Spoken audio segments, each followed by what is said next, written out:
안녕하세요. 사연에 빠지다의 DJ 민영입니다.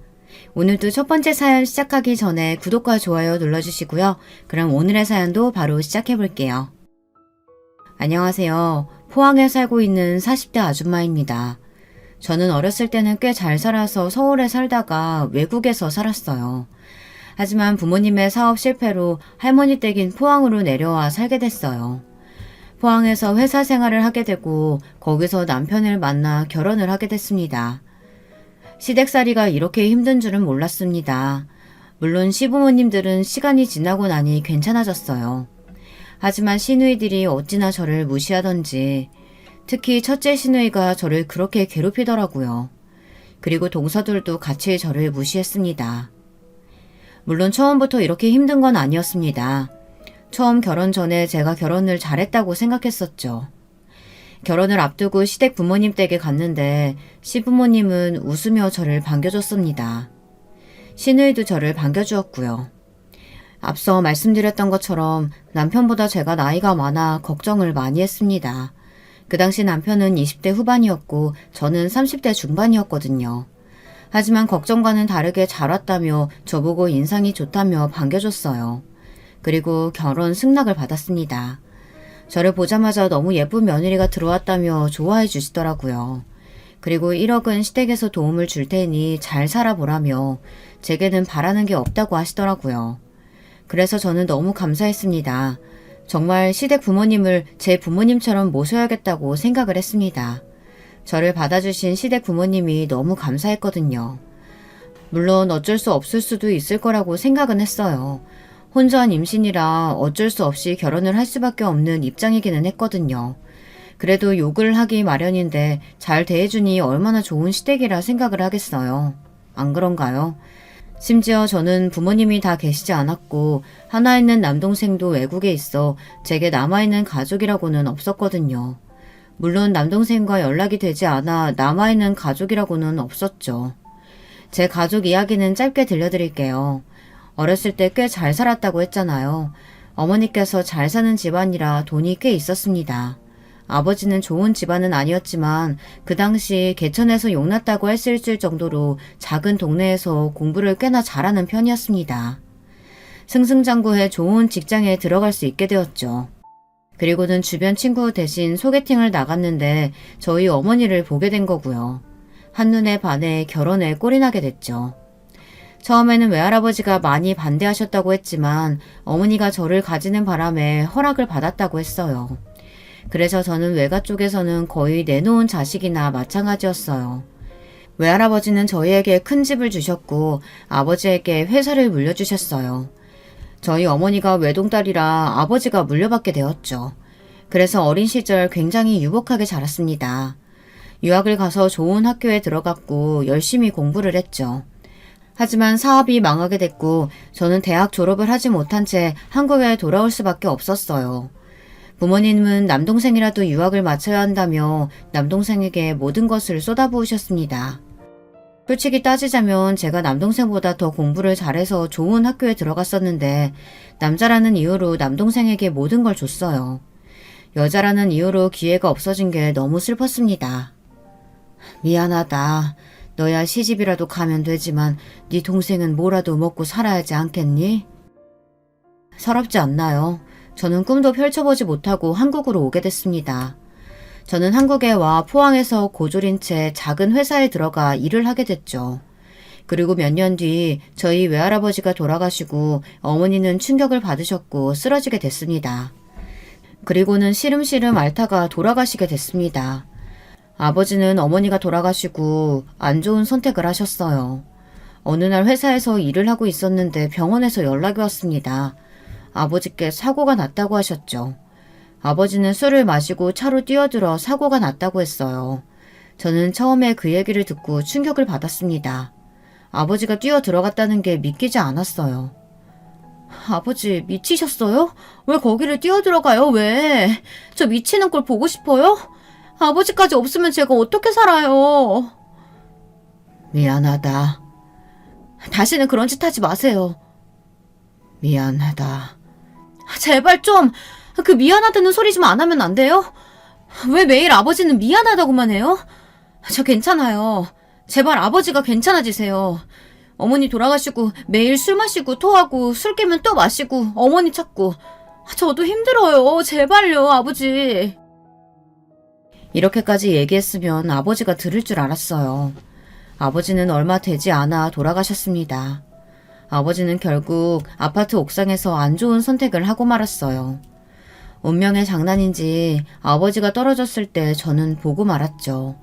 빨래를 넣다가 어떤 물체가 빠르게 지나가는 걸요. 정말 처참했습니다. 비참했어요. 슬프다고도 할 수가 없었습니다.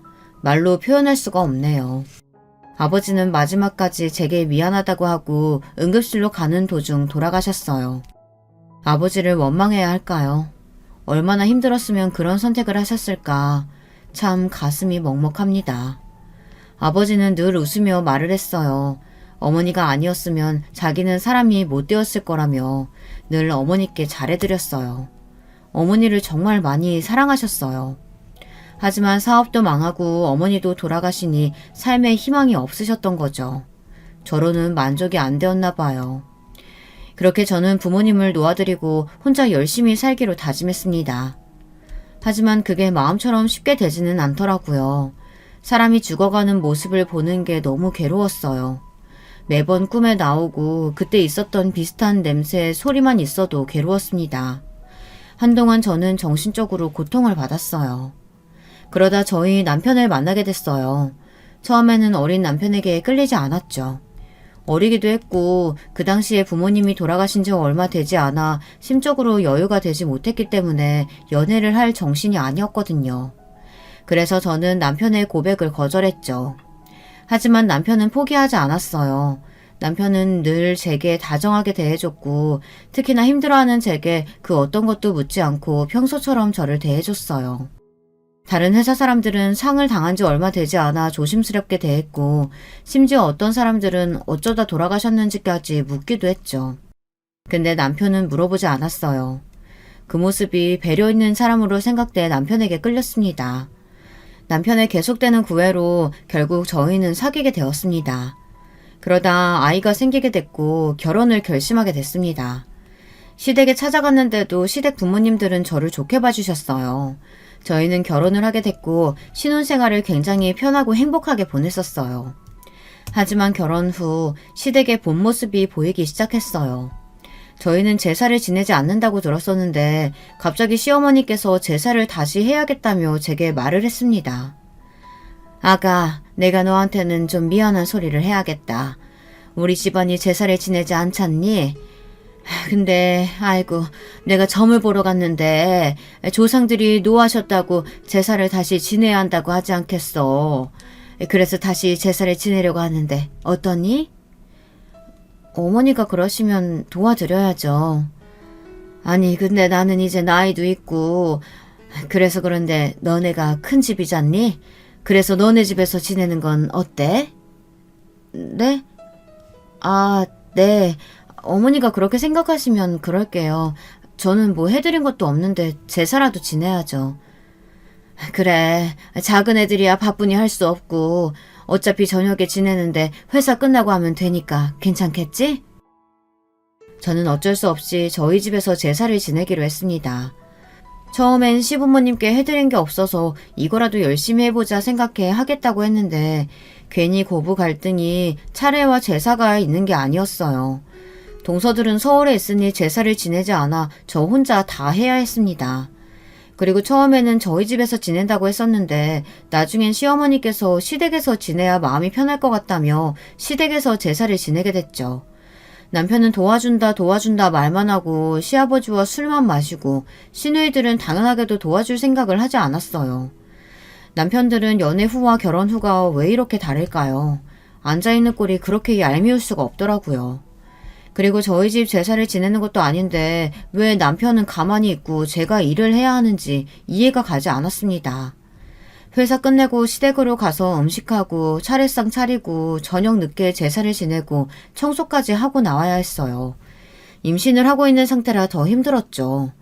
입덧이 심할 때는 남편이 도와주긴 했지만 시어머니가 자기가 알아서 다 한다며 괜찮다고 거절을 하시더라고요. 그렇다고 시어머니가 도와주는 건 아니었습니다. 물론 시어머니도 일을 안 하는 건 아니었지만 끙끙 앓는 소리를 내시면서 힘들다고 말을 하는데 어쩌겠어요. 쉬라고 해야죠. 이상하게도 제가 몸이 정말 좋지 못할 때는 시어머니가 다 알아서 하고 시누이들도 도와주던데 제가 몸이 좀만 괜찮아도 힘들다며 알아 누우셨고 시누이들도 일하고 와서 힘들다며 쉬었어요. 하지만 제사보다 더 참을 수 없었던 건 제게 눈치를 주는 거였어요. 명절날 동서가 시부모님께 용돈을 많이 줬나 봐요. 저희 부부도 드리기는 했지만 작은 회사에서 얼마나 받겠어요. 동선에는 다들 대기업에 다니고 있어 저희보다 벌이가 넉넉해서 더 많이 드릴 수밖에 없었죠. 근데 시아버지가 시어머니께 저에 대한 이야기를 하더라고요. 며느리에게 아무것도 필요 없다고는 했지만 며느리라고 다 똑같은 건 아니지. 다 그렇게 얘기해도 이것저것 다 알아서들 하던데 큰 며느리가 돼서는 필요 없다고 하니 정말 달랑 몸 하나만 와가지고는. 아휴, 어찌 큰 며느리가 작은 며느리들보다 못할꼬. 시아버지는 제게 직접 말을 하지는 않았지만 저에게 들으라는 식으로 말을 했어요. 시어머니도 거기서 한마디를 하더라고요. 물론 제가 듣는다고 말은 하기는 했지만 속상하더라고요. 또 심지어 그때는 시누이들과 아주버님 동서들이 듣고 있었어요. 저는 부끄러워서 화장실로 도망갔고 조용히 눈물을 훔쳤습니다. 남편은 잠시 담배를 핀다고 나가 있어 그 상황을 알지 못해 있었던 일을 남편에게 말했고 남편은 시아버지 성격이 원래 좀 그렇다며 어쩔 수 없다고 조금만 참으라고 말했습니다. 그 다음날 시누이에게 전화가 왔어요. 네, 형님. 무슨 일이세요? 올케, 잘 지내지? 아니, 아버지가 괜히 그런 소리 하셔서 올케 신경 쓸까봐 전화했지. 저는 처음에 시누이의 말을 듣고 괜히 고마웠습니다. 저를 걱정해서 전화를 주니 고맙더라고요. 근데 올케, 그래도 그렇지 아버지가 그런 소리 했다고 그런 식으로 보는 건 좀 아니라고 생각하는데. 네? 그게 무슨 소리예요? 제가 그런 식으로 보다뇨. 아니, 제사하고 나서부터 어머니랑 아버지 막 안 좋게 보는 것 같더라고. 인상도 매일 찌푸리고 있고 가끔은 째려보는 것 같기도 하고. 올케 진짜 그러는 거 아니다. 죄송해요, 형님. 제가 너무 힘들어서 그랬나 봐요. 절대 어머님, 아버님께 그런 거 아니에요. 아니 뭐 내가 좀 너무 예민한가 생각해서 언니한테 물어봤더니 언니도 그렇게 느끼고 있더라고. 뭐 아니라고 하면 다행이긴 한데 좀 조심해줘. 시누이는 제가 늘 인상을 찌푸리고 있다고 그러더라고요. 임신을 해서 몸이 피곤해 저도 모르게 인상을 찌푸리고 있었는지 저는 아니라고 해명을 했어요. 뭐 제가 저도 모르게 그런 표정을 했을지도 모르니 오해를 할 만하다고 생각을 했지만 억울하더라고요. 하지만 저는 괜히 또 욕을 먹기 싫어 죄송하다고 말했어요. 시누이는 떨떠름한 목소리로 앞으로 조심해달라고 말했죠. 제 인상이 그리 부드러운 편은 아니지만 누군가에게 그런 말을 들을 정도는 아니거든요. 그리고 시누이들끼리 제 얘기를 했다는 게 기분이 나쁘기도 했고 너무 속상해 그날 중학교 친구에게 있었던 일을 말했어요. 친구는 당연히 미친 거 아니냐며 임신한 사람이 제사를 지내고 있는데 당연히 힘든 거 아니냐고 화를 내줬습니다. 그리고 그것도 웃기다. 아니 자기네들이 아무것도 안 해도 된다고 했으면서 안 하니까 뭐라고 눈치 주는 거야? 그리고 그런 소리를 들었으면 괜찮냐고 물어봐야지. 뭐 째려보긴 뭘 째려봐. 진짜 나 참 웃겨가지고. 왜 제가 이런 대접을 받아야 하나 억울하기도 했지만 결혼 때 아무것도 없이 왔으니 할 말이 없었어요. 동서들한테는 그러지 않는 이유가 잘 살고 학벌도 좋아서 그런 건가 괜히 제 자신이 못나 보이더라고요. 이런 생각이 한번 들기 시작하니 계속 들더라고요. 신우와 있었던 이야기를 할까 말까 고민을 했었지만 남편이 수고했다고 안아주는 게 아니겠어요? 평소에 안아주지도 않았는데 그날은 제가 너무 힘들어 보였나 봐요. 저는 순간 울컥해서 모든 사실을 남편에게 말했습니다. 저희 남편이 성질이 있는 편이라 듣자마자 신우에게 전화를 했어요. 저는 괜히 제게 불똥이 튀는 게 아닌가 생각을 했었는데 그래도 무례했다는 걸 알 건 알아야 한다고 생각해 가만히 있었어요. 그 뒤 역시나 시누이는 그날 일에 대해 얘기를 했습니다. 아니 올케는 좋겠어? 내 동생이 그렇게 잘해주니 얼마나 든든해? 아니 글쎄 내가 저번에 그냥 좀 그래서 올케한테 뭐 좀 말했는데 그걸 듣고는 얘가 어찌나 나한테 뭐라고 하던지. 나 진짜 서러웠다. 제가 성질이 좀 더러워? 지 마누라 건드렸다고 나한테 어찌나 화를 내던지. 올케는 좋겠어. 신우는 저를 칭찬하는 척 돌려서 말했어요. 근데 올케는 학교 어디 나왔어? 아니 작은 올케들은 다 서울대 나왔는데 올케만 못 들어서. 근데 갑자기 신우이가 제게 학벌을 물어보는 게 아니겠어요? 형님, 왜 말을 못해요? 고졸은 아니시죠? 아, 저 대학은 자퇴했어요. 아니, 그럼 고졸이야? 신우이와 동서들은 놀라며 저를 바라봤어요. 저는 또 이걸로 말이 나오겠구나 생각을 했어요. 저 빼고 신우와 동서들은 꽤 친한 편이에요. 신우와 동서들은 모든 이야기를 공유하는 것 같았습니다. 제가 무슨 말을 하던 시어머니와 무슨 일이 있던 동서들은 다 알더라고요. 분명히 저 빼고 단톡방에 있는 것 같았는데 괜히 물어보기도 그래서 그냥 잠자코 있었어요. 근데 이제 제가 고졸이라고 얘기를 했으니 얼마나 또 말이 나올까요? 시누이들도 그리 좋은 학벌은 아닐 텐데 제가 고졸이라고 하니 이때다 싶어 이야깃거리를 만든 것 같더라고요. 아, 그렇죠. 대학은 자퇴했으니까 고졸이 맞죠. 어머, 저 고졸 처음 봐요. 그러게. 아니, 내 또래들은 다 대학 나왔는데 올케 고졸은 좀 그렇다. 그러게요. 그래도 다들 아무 대학이라도 가는데 고졸은 좀 힘들겠어요, 형님. 신우이와 동서는 고졸을 처음 본다며 저를 무시했습니다. 순간 제가 다닌 학교를 말하고 싶었지만 저의 과거를 말하고 싶지는 않아서 참았죠. 그날 저는 너무 수치스러워서 펑펑 울었어요. 어디서 이렇게 대접받는 건 처음이었고 부모님이 살아계셨다면 달랐을까, 사업에 실패하지 않았다면 어땠을까 많은 생각이 들었죠. 스트레스를 받아서 그런가 저는 몸이 너무 안 좋아져 더는 회사에 다닐 수가 없게 됐어요. 시어머니는 그래도 일은 다녀야 하지 않겠느냐며 일단 버텨보라고 말을 하더라고요. 저도 버틸 수 있다면 끝까지 버티고 싶었지만 뭔가 모르게 마음이 떠나서 버티고 싶다는 마음보다는 그만두고 싶다는 마음이 더 커졌죠. 시어머니는 제게 유난 떤다고 말했어요. 제가 그렇게 말도 안 될 짓을 했나요? 동서들도 임신하고 다 잘만 다녔는데 저는 작은 회사 하나 못 참고 그만두겠다고 얘기를 한다며 유난이라며 제게 말을 하더라고요. 너무하지 않나요? 힘드냐고 그 말 한마디 물어봐주면 될 텐데 그게 어찌 유난이라고 말을 하는지 너무 섭섭하더라고요. 그리고 며칠 뒤 동서네가 포항에 결혼식이 있어 저희 집에서 자게 됐습니다. 시댁에서 자려고 했는데 결혼식장이 저희 집과 가까워서 저희 집에서 자게 됐어요. 같이 밥 먹고 한잔하며 말을 하는데 서로 정치 얘기를 하더라고요. 저는 정치 얘기를 하는 걸 별로 좋아하지는 않았어요. 가족들이랑도 정치색이 맞지 않으면 싸움이 날 텐데 굳이 왜 얘기를 꺼내겠어요. 심지어 다른 사람과 제 생각이 맞지도 않았어요. 그래서 저는 잠자코 있었습니다. 그때 동서가 그만 이야기하자고 했어요. 형님, 괜히 저희가 어려운 얘기 한 건 아니죠? 아이고, 제가 형수님 모르는 얘기를 꺼냈나요? 죄송합니다. 저 빼고 셋은 다 취해서 혀가 꼬인 채로 제게 말을 했어요. 아니야, 마누라 정치 잘 알아. 에이, 자기 부인이라고 그렇게 또 감싼다. 고졸이 이런 얘기 어떻게 해요. 요즘 사람들 보니까 뭐 고졸이면 뭐 일하느라 정치도 잘 모르고 일만 하던데. 그냥 사람들이 하는 얘기만 알지 잘 모르더라고요. 그래? 우리 마누라 잘 모르나? 그럼 이때껏 사람들이 말한 것만 듣고 나한테 그런 말 했어? 저는 동서보다 남편이 더 얄미웠습니다. 거기서 맞장구를 칠 게 아니라 아니라고 해야 하는 거 아닌가요?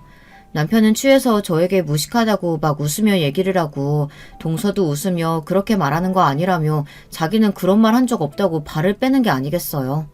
정말 여우 같지 않나요? 그래도 뭐 어떡합니까? 취한 사람들에게 아니라고 해명하는 것도 웃겨 저도 그냥 가만히 웃으며 있었습니다. 하지만 생각하면 할수록 남편이 너무 밉더라고요. 저는 남편에게 한 소리 해버렸어요. 근데 웬걸 남편은 왜 그런 걸로 화를 내냐며 아무렇지 않게 말을 했습니다. 그리고 그 다음날 저는 동서의 카톡을 보고 열이 받지 않을 수가 없었어요. 동서가 잠깐 씻는다고 식탁 위에 폰을 두고 갔는데 계속 연락이 오더라고요. 보지 않으려고 했지만 궁금해서 슬쩍 봤습니다. 근데 제가 없는 단톡방에서 대화를 불이 나게 하고 있더라고요. 제가 없는 단톡방이 있는 건 지레짐작으로 눈치채고 있었지만 제 눈으로 보니 더 할 말이 없더라고요. 더 화가 나는 건 제 욕을 하고 있지 않겠어요? 저는 이걸 남편에게 얘기했더니 자기가 말해보겠다며 저를 달래고는 그러니 왜 저보고 남의 폰을 봤냐고 물어보는 겁니다. 거기서 남의 폰을 봤다고 꾸중을 들어야 하는 일인가요? 너무 섭섭해서 그날 처음으로 크게 부부싸움을 했습니다. 남편은 제가 이해가 안 되고 저는 남편이 이해가 안 되고 저희는 일주일 동안 이야기를 하지 않았어요. 그 사이에 저는 일하는 게 점점 힘들어져 그만뒀습니다. 남편에게는 말은 안 했지만 회사 안에서도 제가 고졸이라 조금 무시를 당하는 경우가 종종 있었거든요. 하지만 새로운 시작을 하기에는 무서워 참고 다녔는데 동서들의 무시와 시부모의 무시로 저는 터질 대로 터져버렸어요. 그래서 미련 없이 회사를 그만둘 수 있었어요. 그날 시어머니께 전화가 왔었죠. 회사를 그만뒀다고? 네, 어머니. 곧 출산도 하고 이제는 제가 하고 싶었던 일을 해보려고요. 아니, 애들 뒷바라지하고 남편 뒷바라지해도 부족한데 하고 싶은 일을 한다고 일을 때려치우니? 시어머니는 저에게 소리쳤고 저는 묵묵히 시어머니의 잔소리를 들을 수밖에 없었어요.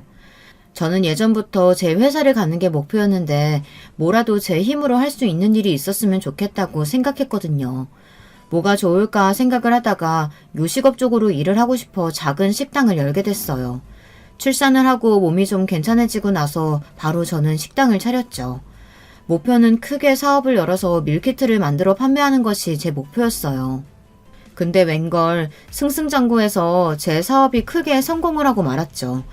밀키트까지는 판매하지 못했어요. 하지만 맛집으로 소문이 나서 더 크게 성장하게 됐습니다. 성공을 하니 시어머니도 저에 대한 태도가 달라졌어요. 물론 여전한 건 시누이와 동서들이긴 했지만요. 왜 이렇게 저를 못 잡아먹어서 안달일까요? 근데 정말 어처구니가 없는 사건이 일어나고 말았어요. 첫째 시누이가 이혼을 당하고 만 것입니다. 첫째 시누이가 늘 집안일도 안 해 매일 잔소리만 해 아주버님을 힘들게 하고 있다는 건 알고 있었지만 이혼을 할 정도는 아니라고 생각했거든요. 근데 훨씬 더 심했나 봅니다. 아주버님은 참지 못하고 이혼을 선언했고 결국 시누이는 이혼을 당하고 말았죠. 듣고 걱정보다는 통쾌했습니다. 성격이 그 모양이니 이혼을 당했을 거라 당연히 생각했고 이혼 당한 걸 창피하게 생각한다면 저를 무시하지도 못할 거라고 생각했어요. 하지만 역시 이상한 사람은 자기가 뭐가 문제인지 모르나 봅니다. 시누이는 여전히 저를 무시하고 잔소리를 했어요. 아니, 더 심해졌습니다. 이혼을 당하고 시누이는 시댁에서 지냈죠. 그리고 무슨 바람이 들었는지 갑자기 회사를 그만두고 쇼핑몰을 차리겠다고 막 사업을 시작하더라고요. 하지만 이내 곧 안 된다고 생각했는지 그만뒀죠. 시부모님은 그런 신우가 답답했는지 나가 살라며 소리쳤고 집에서 쫓겨나게 생겼었죠. 그러자 시누이는 저희 집에서 잠깐 지내겠다고 하지 않겠어요? 잠깐만 내가 지낼게. 지금이야 할 일이 없고 엄마도 아빠도 나를 이렇게 한심하게 보지만 나 곧 성공해서 나갈 거야. 무슨 말도 안 되는 소리라는 거야. 누나가 왜 우리 집에서 지내? 안 돼. 다행히 남편이 안 된다고 말해주더라고요. 하지만 시어머니가 제게 부탁을 하더라고요. 그래, 요즘 장사는 잘 되고 있고? 네, 어머니, 무슨 일이세요? 아니, 다른 게 아니고, 우리 정이가 좀 애가 자존심이 세서 어디 가서 일을 잘 못해. 야, 근데 여기서 계속 지내면 우리가 다 해주니 일은 안 할 것 같고, 잠깐이라도 니네 집이라도 지내면 안 되나 싶어서. 안 그래도 형님이 저희한테 부탁을 했는데 남편이 거절을 해서요. 저는 남편이 거절을 안 했다면 저희 집에 살 거라는 생각만 해도 끔찍했습니다. 분명히 같이 살면 모든 일들을 동서들에게도 이야기할 거고 제 얘기를 안주거리가 되고 말 거니까요. 아니면 혹시 니네 가게에 사람은 안 필요하니? 가게라도 좀 일을 하게 하면 안 될까? 알겠어요. 우선 형님하고 잘 얘기해 볼게요. 신우는 시어머니의 부탁으로 저희 가게에서 일을 하게 됐습니다. 안 할 줄 알았는데 자기도 일을 안 하니 눈치가 보였나 봐요. 바로 하겠다고 했죠. 하지만 신우는 역시 일머리가 없었어요. 서빙도 요리도 응대도 뭐 하나 제대로 할 줄 아는 게 없었죠.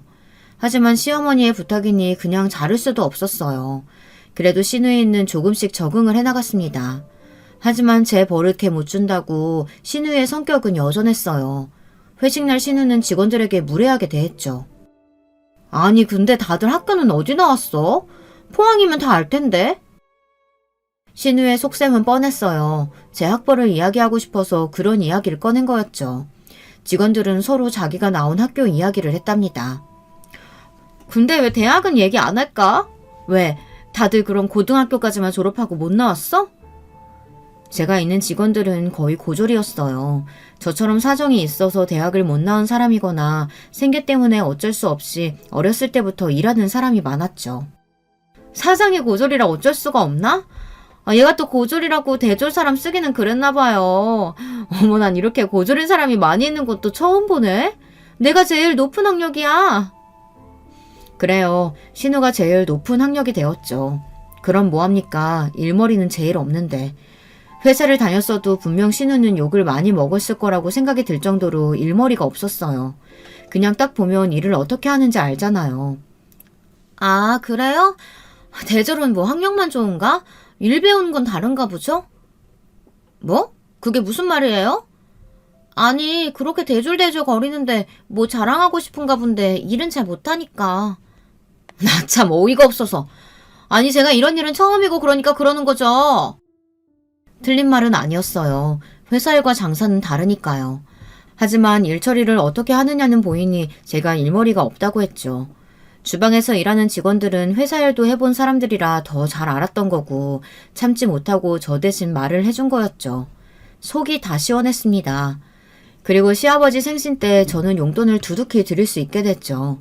시부모님은 고맙다며 그 전과 다르게 앉아서 과일이라도 먹으라고 했어요. 시누이 애들에게 모든 것을 다 시켰죠. 저는 눈치가 보여 돕긴 도왔습니다. 그리고 작은 방에 들어가 TV를 보고 쉬고 있는데 동서가 들어오는 거예요. 그리고는 신우도 들어와 같이 쉬었습니다. 그때 동서가 저희 직원 이야기를 꺼내는 게 아니겠어요? 형님은 직원들 학력은 다 안 보시는 거예요? 아니 얘기 들었는데 학력은 안 보는 것 같다고 말씀드려서 좀 신기하더라고요. 장사하는 사람들은 다 그런가? 신우가 또 동서에게 얘기를 한 거죠. 저를 무시하는 건 참을 수 있겠는데 직원들까지 무시하니 참을 수가 없더라고요. 동서, 학력도 물론 중요하지만 사람 됨됨이가 가장 중요하지 않겠어? 그리고 나 봐봐. 나 고졸인데도 성공해서 살고 있잖아. 그리고 대졸도 거기서 거기인 사람 많고 가고 싶어도 어쩔 수 없이 못 간 사람도 있어. 아니 뭐 저도 알고 있죠. 제가 뭐라고 한 것도 아닌데 왜 화를 내세요? 동서는 제가 이렇게 말한 건 처음이라 당황하는 눈치였습니다. 그 이후로는 아무 말도 못하더라고요. 어느 날 한 직원이 제게 물었어요. 사장님은 어떻게 이렇게 장사를 잘하세요? 어릴 때부터 장사를 좀 하셨어요? 아니, 그냥 부모님이 사업을 좀 하셨어. 음식관에서 좀 크게 하셨는데 그걸 보고 자라서 그런가. 어떻게 장사를 해야 하는지 보이더라고. 아, 그래요? 그럼 근데 사장님 잘 사셨으면 대학에 가실 수 있는 거 아니었어요? 사장님 꽤 똑똑하신 것 같았는데. 사장님 그거 아세요? 사장님한테서는 뭔가 모르는 기품과 뭐라고 해야 되지? 모르겠어요. 뭔가 우아하면서 사람이 똑똑해 보여요. 그래? 나는 딱히 그런 모습 보여준 적이 없는데. 그래도 그런 말 들으니 기분은 좋네. 내가 대학을 못 나와서 그렇지 좋은 곳에 가기는 했지. 사업만 망하지 않았으면 졸업도 했을 거고. 그래서 말씀 안 해주실 거예요? 하버드. 직원은 놀랐습니다. 놀랄만도 하죠. 저는 하버드에 다니다 자퇴를 했습니다. 그래서 동서들이 서울대 나왔다 했을 때도 그리 크게 놀라지 않았죠.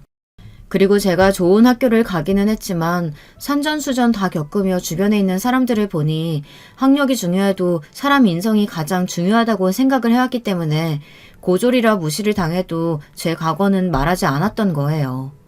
그 주변에서 듣고 있었던 직원들은 다 놀라했어요. 하버드생은 처음 본다며 왜 그때 말하지 않았느냐고 답답해 하더라고요. 저는 그냥 별로 말하고 싶지 않다며 조용히 넘어가자고 말했죠. 제가 하버드를 다녔다는 사실은 남편도 모르니까요. 시간이 지나고 제게는 또 한 번의 축복이 찾아왔어요. 아이를 갖게 되었죠. 하지만 이번에는 달랐어요. 장사도 잘 되고 분점도 하나 내고 아주 승승장구하고 있었죠. 그래서 그런가 시어머니는 임신도 했는데 너무 무리하지 말라고 쉬라고 말을 했죠. 그래도 어떻게 제가 쉽니까? 조금은 너무하다는 생각이 들기는 했지만 처음에 아무것도 없는 저를 받아준 건 잊지 못하니 저도 도왔습니다. 시아버지도 예전에 했던 말이 미안했는지 과일이나 맛있는 음식들을 제 앞에 두고 먹으라고 했어요. 시누이는 입이 대빨 나와서는 투덜투덜 거리며 제사를 지냈어요. 들은 것처럼 시부모님은 더는 저를 건드리지 않았어요. 제가 성공했으니 얼마나 다행인가요. 아니었으면 그대로 저는 시댁살이를 할 수밖에 없었을 겁니다. 하지만 시부모님이 저를 예뻐할수록 시누이는 저를 더 미워했어요. 시누이가 저를 미워할수록 동서들은 저를 무시하기 바빴고요. 그래도 동서들은 참을 수 있었어요. 볼 일이 자주 없었기 때문에 그냥 참고 넘길 수 있었죠. 그리고 솔직히 지금이야 이래도 예전엔 더 잘 나가는 친구들도 있었고 그냥 자기네들이 좀 더 우월하다고 생각을 하면 그렇게라도 살라고 내버려두고 저는 저대로 살아가고 싶었죠. 하지만 날이 가면 갈수록 시누이의 행동은 더 심해져 갔어요. 엄마 진짜 너무한 거 아니야? 아니 처음에는 그렇게 잡아먹더니 왜 이제 와서 잘해주는 건데? 시누이는 시어머니께 저한테 왜 잘해주냐고 따지는 게 아니겠어요. 그래서 저도 물어봤어요. 형님, 아니 제가 도대체 형님께 잘못한 것도 없는데 왜 자꾸 저를 못 잡아먹어서 안달이세요? 어머, 얘 말하는 싸가지 봐? 뭐? 못 잡아먹어서 안달? 얘 그냥 너는 그냥 사람을 좀 무시하는 그런 게 있어. 너는 모르지? 시누이는 제가 사람을 무시한다며 막 뭐라고 하는 겁니다. 정작 무시하는 사람은 자기면서. 처음에는 둘째 시누이도 저에게 뭐라고 했었는데 점점 심하다고 느꼈는지 제게 사과를 하더라고요. 하지만 첫째 시누이는 자신의 잘못을 모르고 더 심하게 행동을 하고 더 심하게 무시를 하는데 누가 누구 보고 무시를 한다고 하는지 저는 참지 못하고 대꾸를 했습니다. 형님, 누가 누구 보고 무시를 한다는 거예요? 심한 거 모르세요? 그래도 작은 형님은 제게 사과라도 했지.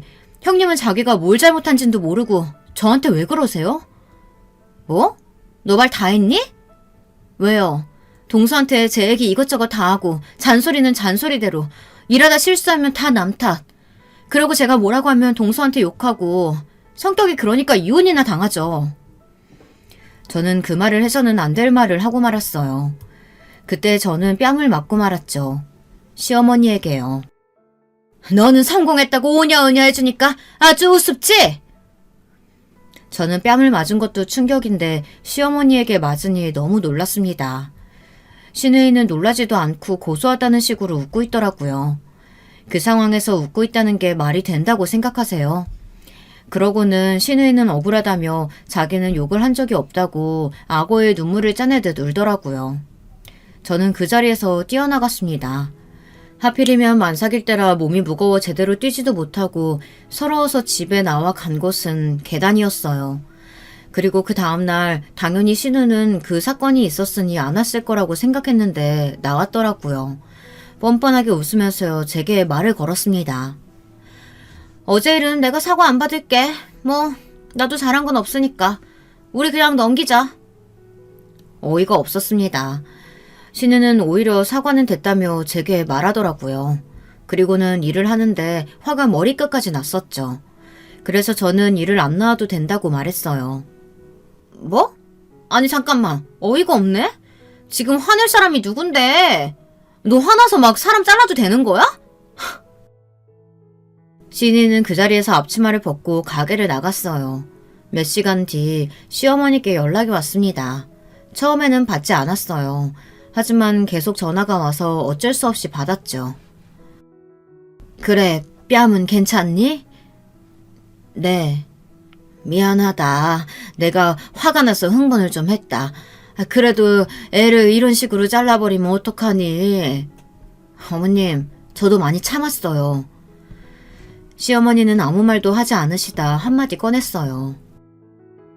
그래도 참아야지.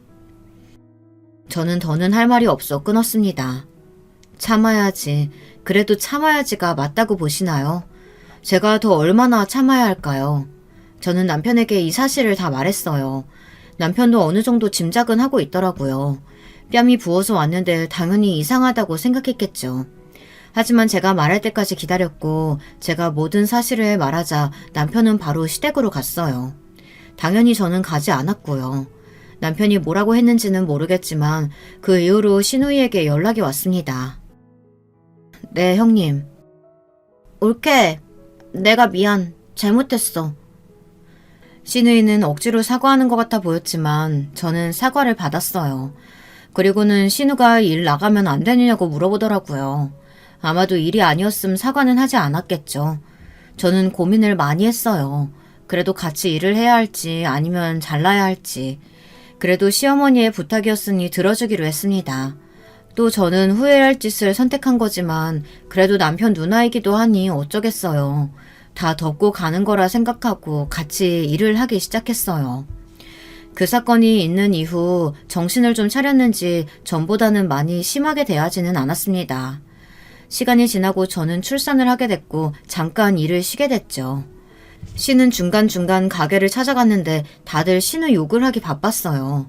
신우가 마음대로 일하고 자기가 사장인 것처럼 행동을 한다고 했어요.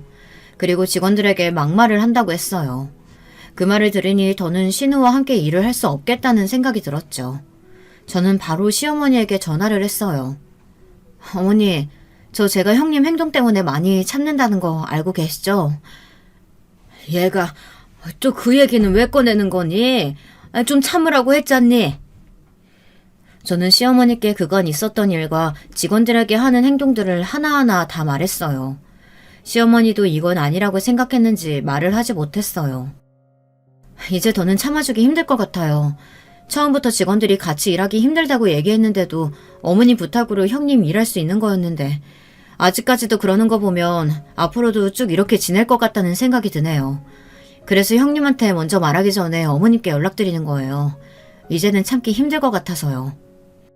결국 신우이는 잘리게 됐고 시어머니도 더는 말씀이 없으셨죠. 덕분에 직원들도 활기가 넘쳐 일도 더 열심히 하게 됐습니다.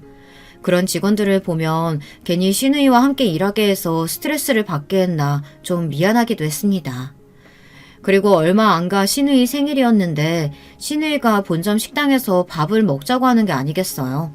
또 얼마나 진상짓을 할까 걱정했지만 시부모님과 남편은 좋다고 말했죠.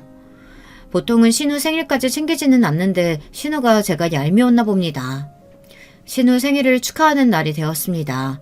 신우 생일은 평일인데 신우가 동서들과도 같이 먹고 싶다고 해서 주말에 다 같이 축하를 하기로 했죠. 저는 동서들까지 부를 줄은 몰랐어요. 얼마나 저를 씹고 다녔을까요? 생각만 해도 지긋지긋했습니다. 또 저를 얼마나 무시할까요? 신우이와 동서는 역시나 가까이 앉아 자기들끼리 히히낙낙 웃으며 얘기를 하고 있었어요. 그나마 양심이 있는 둘째 신우이는 말하지 않았지만 첫째와 동서들은 쏙닥쏙닥 자기네들끼리 뭔가를 얘기하더라고요. 그때 동서가 제게 말을 걸었어요. 형님, 근데 형님도 이제 사장인데 학점은행제라도 들어서 대학 졸업장은 따야 하는 거 아니에요? 사업에 성공하면 그래도 사람들이 이것저것 물어볼 텐데 대학이라도 나왔다고 말해야 되지 않겠어요? 아니, 성공한 것 자체가 대단한 거지. 재수씨 말 되게 이상하게 한다. 아유, 뭘 또 그렇게 말하니? 올케가 큰올케 걱정해서 말하는 건데. 얘들은 무슨 이런 날에도 싸우려고 해. 밥이나 먹자. 시어머니의 말 한마디에 정리가 됐죠. 직원들은 제 가족이 와서 그런지 바짝 긴장을 했더라고요. 좋게 보여야 한다며 직원들은 저희 시댁 식구들에게 친절히 대해줬죠. 그런데 신우와 동서의 태도가 그렇게 좋게 보이지는 않더라고요. 예의 없게 행동하는 건 아니지만 그렇다고 친절하게 대하는 것도 아니었어요. 퉁명스럽게 대한다고 해야 하나? 좀 무시하는 것 같았어요. 그걸 남편도 느꼈는지 남편이 한 소리 하더라고요. 재수씨, 말이 왜 그래? 아니, 재수씨 오늘 좀 까칠하다. 이상하네. 너는 왜 자꾸 괴롭히고 있어? 조용히 밥이나 먹어. 시어머니는 동서를 감싸고 있어서 남편도 더는 말을 못했어요. 근데 그때 누군가 저에게 말을 거는 거 아니겠어요? 고등학교 때 친구가 있는 거예요. 어머, 너 희수 맞지? 친구는 저를 알아보고 반갑게 말을 걸었어요. 저도 반갑기는 했지만 여기서 고등학교 친구를 볼 줄은 몰랐었죠. 괜히 불편하기는 했지만 저도 반갑게 인사를 해줬어요. 안녕. 오랜만이다. 어떻게 여기서 본대? 한국엔 아예 들어온 거야? 신기하다, 얘. 친구는 잠깐 한국 여행을 하러 왔다고 했어요.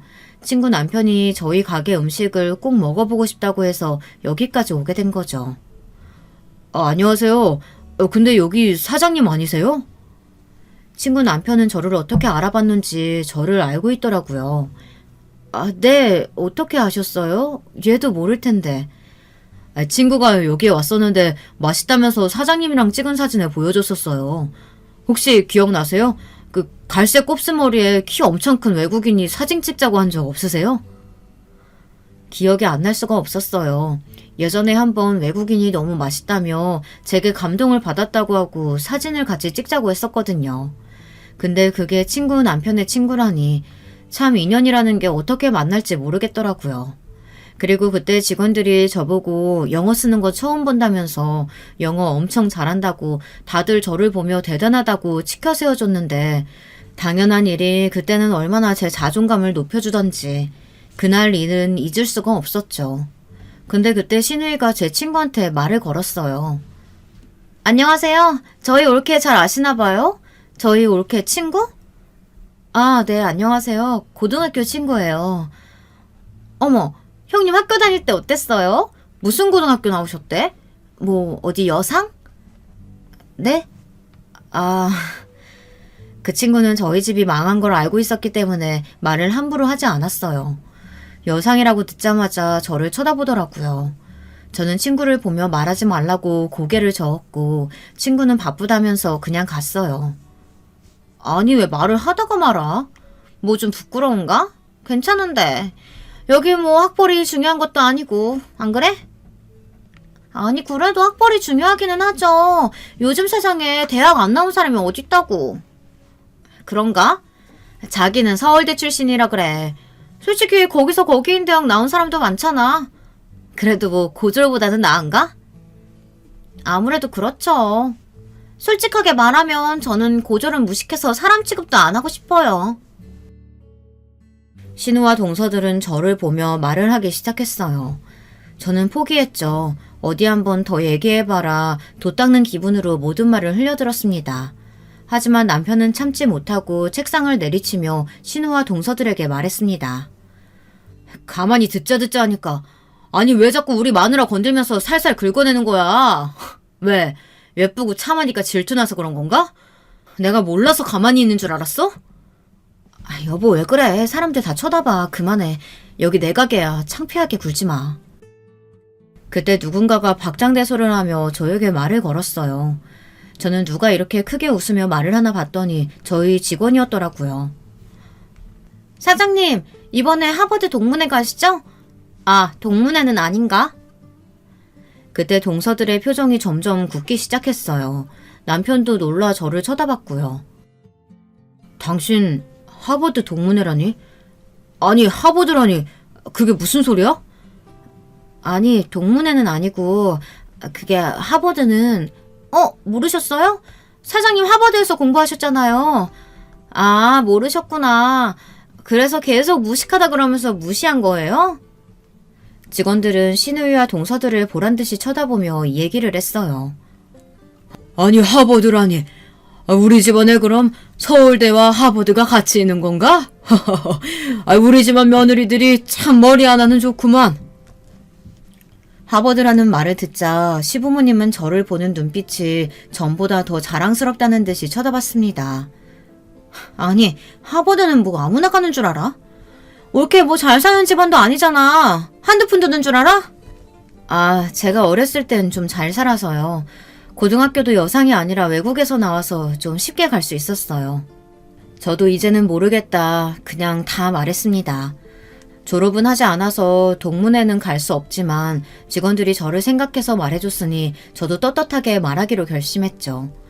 하버드 얘기가 나오자마자 동서들 말수가 급격하게 줄어들었고 시어머니도 동서들과 신우에게 한 소리를 하더라고요. 너네 그러는 거 아니다. 얘 봐라. 좋은 집안에서 좋은 학교 다녔는데도 말도 안 하고 이렇게 말 한마디 없이 지가 사업 시작해서 성공했으니 어찌나 대단하니? 그리고 너 너는 형님이나 됐으면서 밑에 올케들 보기 부끄럽지도 않아?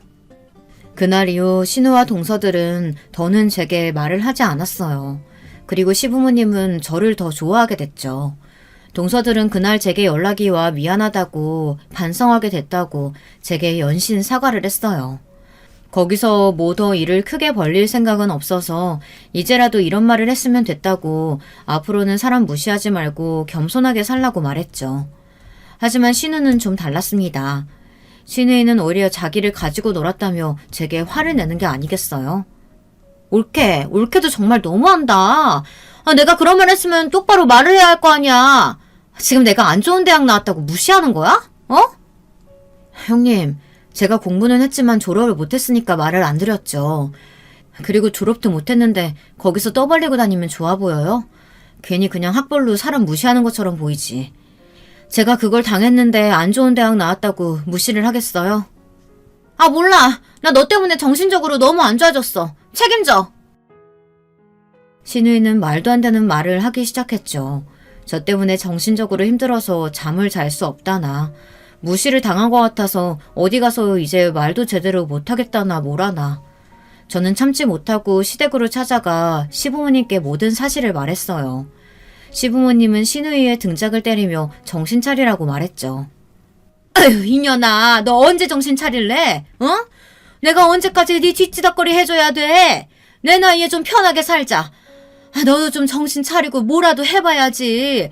언제까지 무시하면서 살 거야? 그리고 너도 뭐 좋은 대학 안 나왔으면서 누구한테 그렇게 무시하는 거야? 됐다. 우리도 뭐 얘 하는 말 듣고 무시만 했는데 우리가 잘못한 거지. 우리가 다 잘못 키웠지. 시어머니는 계속 신우의 등짝을 때리며 정신 차리라고 말했고 남편도 신우에게 한마디 했어요. 남편은 결국 신우에게 보지 않겠다고 말했습니다. 신우이는 어이가 없다면서 자기가 나가면 되는 거 아니냐며 소리치고 집을 나갔어요. 한동안은 집안 모임에서 첫째 신우이와 동서들은 오지 않았습니다. 자기네들도 창피한 건 아는 거죠. 어쨌든 저는 신우이와 동서들 덕에 오기가 생겨 더 열심히 하게 됐고 동서들 무시로 발벗고 나서준 직원들 덕분에 제 이야기를 할 수 있게 돼서 참 다행이라 생각했어요. 남편은 왜 자기에게 얘기하지 않았냐며 말했고 저는 가족들 이야기를 할 수 있게 됐습니다. 그리고 또 정말 다행인 건 제 남동생과 연락이 닿았다는 겁니다. 가족 모임 때 만났던 친구 기억하시죠? 그 친구가 제 동생과의 연락을 주고받고 있는데 제 얘기를 했더니 연락이 왔더라고요. 남동생은 저한테 미안해서 연락을 못했다고 말하더라고요. 그리고 저는 할아버지와 부모님 모두 돌아가셨다는 걸 전했어요. 그 말을 듣고 남동생은 바로 한국으로 왔어요. 오랜만에 보는 남동생은 주름이 늘었고 머리가 조금 벗겨졌더라고요. 하지만 어렸을 때 얼굴은 조금 남아있었습니다. 동생을 보자마자 눈물이 났습니다. 그리고 부모님 얘기를 하며 둘은 부둥켜 안고 울었어요. 동생은 부모님께 너무 죄송하다고 했어요. 너무 죄송해서 연락을 못 드렸다고, 성공하면 연락을 해야지 다짐했는데 너무 늦어버렸다고 했죠. 그래도 저는 동생과 연락을 할 수 있다는 게 다행이었습니다. 하나 남은 가족과 연락을 할 수 있는 게 감사했어요. 시부모님께도 사랑을 받고 신우와도 연락을 끊을 수 있게 돼서 참 편하게 살고 있습니다. 동서들이야 이제는 저를 무시하지 않고 저를 보면 깍듯하게 대하더라고요. 그 꼴이 어찌나 웃기던지. 하지만 저도 착하게 굴 생각은 없어져서 윗사람 노릇을 좀 하고 있습니다. 그래도 시부모님은 저를 좋아하셔서 상관이 없었어요. 오히려 좀 더 잡으라고 제게 말을 할 정도니까요. 그래도 제가 이렇게 성공할 수 있었던 건 제 부모님 덕분이죠. 부모님이 늘 겸손하게 살라고 하셨고 아버지는 종종 사업을 알려주면서 장사하는 법을 알려주셔서 제가 지금 이렇게 잘 살 수 있는 거라고 생각합니다. 이 글을 쓰는 날 유독 더 부모님이 보고 싶네요. 마지막으로 부모님께 하고 싶은 말을 끝으로 이 글을 마치겠습니다. 어머니, 아버지, 부디 하늘에서는 평안하게 잘 지내셨으면 좋겠습니다. 저는 이제 남동생과 연락하며 잘 지내고 있어요. 늘 감사한 마음 가지고 살고 있으니 잘 지켜봐 주셨으면 좋겠네요. 사랑해요. 제 글 읽어주셔서 감사합니다. 여러분 모두 행복한 하루 보내세요. 여러분, 두 번째 사연 시작하기 전에 좋아요, 구독 꼭 눌러주실 거죠? 그럼 두 번째 사연 바로 시작합니다. 이번 사연은 남들보다 일찍 부모가 되셨다는 여성 사연자분께서 보내주신 이야기예요. 결혼 생활에서 기절초풍할 일을 겪으셨다는데요. 저와 같이 만나보실까요? 남편하고는 사이에 애가 일찍 들어서는 바람에 결혼을 하게 됐어요.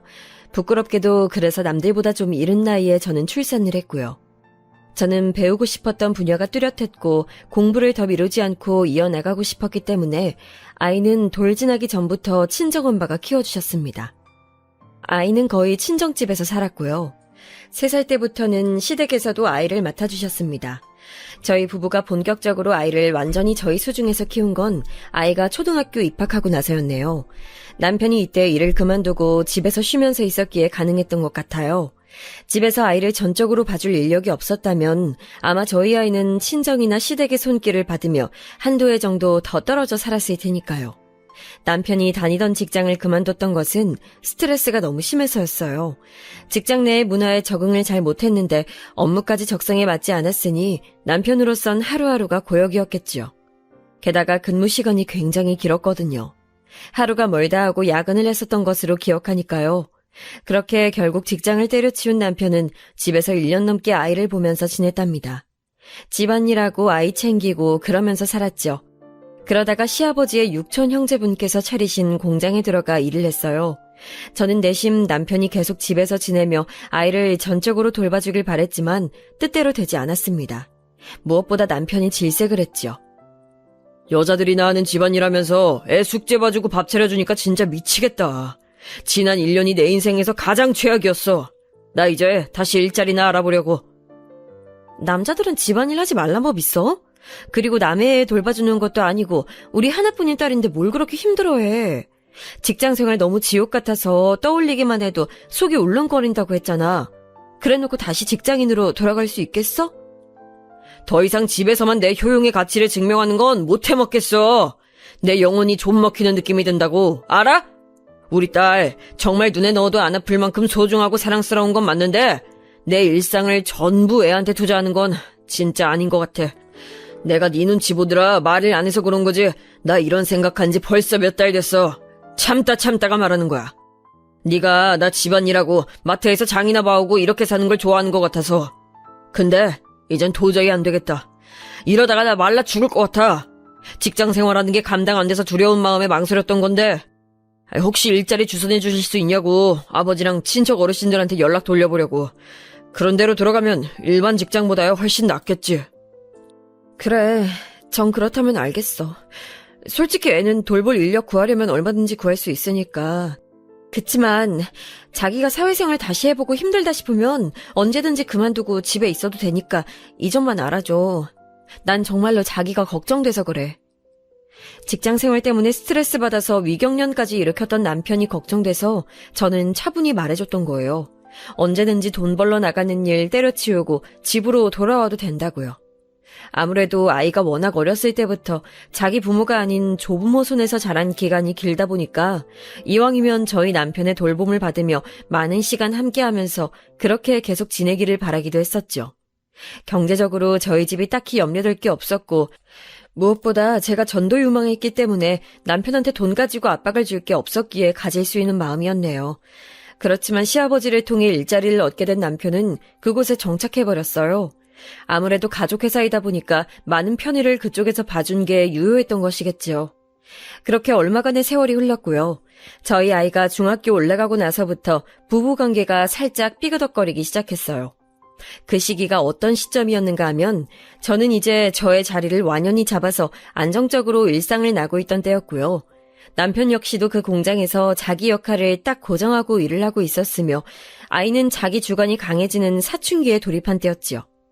어떻게 보자면 저희 집은 딱 알맞은 궤도에 올라서 이제 평탄한 모습으로 계속 세월과 함께 익어가는 과정만 남은 것이었어요. 그러나 이 시기부터 남편이랑 사이가 서먹서먹해지고 약간 겉돌게 될 줄은 상상도 못했었네요. 기껏 사회적으로 자리를 다 잡아놨더니 정작 집안에서는 불협화음이라는 게 너무 마음이 씁쓸했고요. 사실 저희 아이가 초등학교 5학년 때 남편이랑 진지하게 대화를 나눴었어요. 저도 생각만 가끔 하고 있던 걸 남편이 먼저 말로 꺼내는데 슬슬 둘째를 갖는 게 어떠냐는 것이었지요. 우리 더 늦기 전에 둘째를 갖는 게 어때? 나도 지금 다니는 일에 녹아들었다는 확신이 이제야 들고 나니까 자연스럽게 둘째 생각이 난다. 나도 둘째 생각하긴 했었어. 근데 남들은 우리 나이에 첫째를 갖기도 하는걸. 우리가 늦은 나이는 아니잖아. 서두를 거 없다고 생각해서 난 그냥 느긋한 마음이었어. 알아. 그치만 우리 첫째 생각해야지. 나이 터울이 너무 크면 애들한테도 안 좋을 거야. 지금도 벌써 당장 아이 생겨서 내년에 태어난다고 해도 그럼 첫째랑 둘째가 12살 차이인걸. 띠동갑이라고. 그건 그렇네.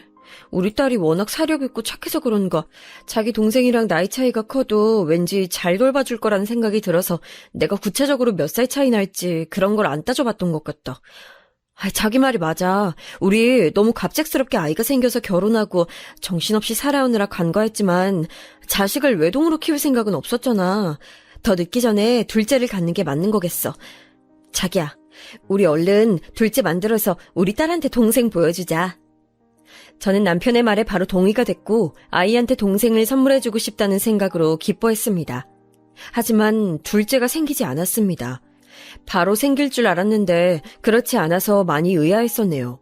그래서 날짜 주기를 계산해가면서 남편이랑 전략적으로 둘째 임신에 노력을 했었고요. 그럼에도 뱃속에 생명이 들어서질 않았어요. 반년을 보낸 끝에 검사를 진행해봤었죠. 결과를 살펴봤더니 특별한 이상은 없었고요. 굳이 이유를 따져보자면 제 쪽에 작은 원인이 있긴 했었답니다.